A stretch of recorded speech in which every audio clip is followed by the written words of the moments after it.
Hello again. Happy Thursday. It's been another excessive heat day across West Texas. The city of Abilene actually setting or tying for that all-time record high today, getting up to 111. Also setting a new record high for the date of August 17th. They peaked at 111. 109 was the high in San Angelo. Over to our east, though, Comanche hotter than both cities with a high of 116. Now, at this point in the evening, quite a few places are already starting to see temperatures down into the 90s.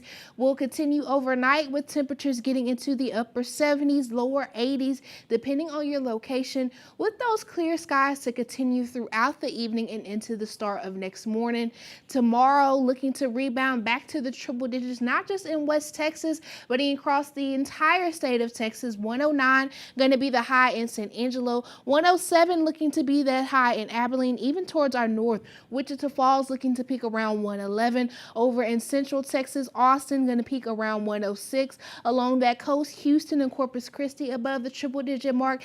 Farther west in far west Texas, Alpine and El Paso, those only places that are going to be in the mid to upper 90s, but still very hot across the state, which is leading a lot of us to be under excessive heat warnings and heat advisories along that coast. Of course, that excessive heat warning encompassing all of our coverage area. That's going to be from 1 p.m. to 9 p.m. on Friday. And even as we continue through the weekend, won't quite be as hot, but still going to be hot well over that 100-degree mark, getting closer towards the 100-degree mark as we get into the start of next week. And that's thanks to the upper level high, or that heat dome as we've been calling it, overhead. Now it's going to start to strengthen as it moves east over the weekend, which is where we'll likely still see excessive heat warnings or heat advisories in place. As we get into the start of next week, though, it'll move off to strengthen more so on top of the Midwest, and then tropical depression Hillary at that point impacting the West Coast. So we're going to be right in between those influences of the high pressure to our northeast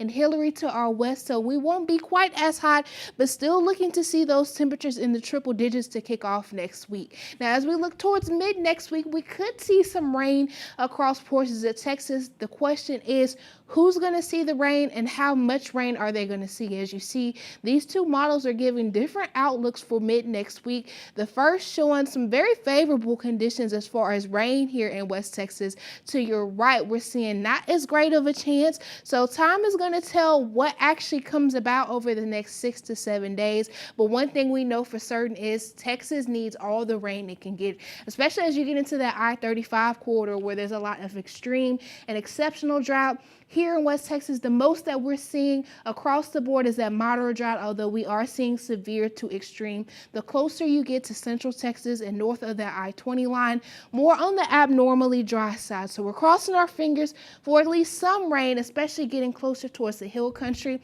But the forecast is looking to stay pretty hot all 7 days.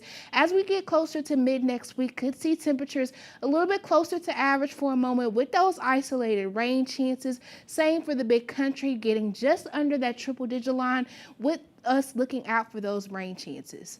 Back to you, Bert.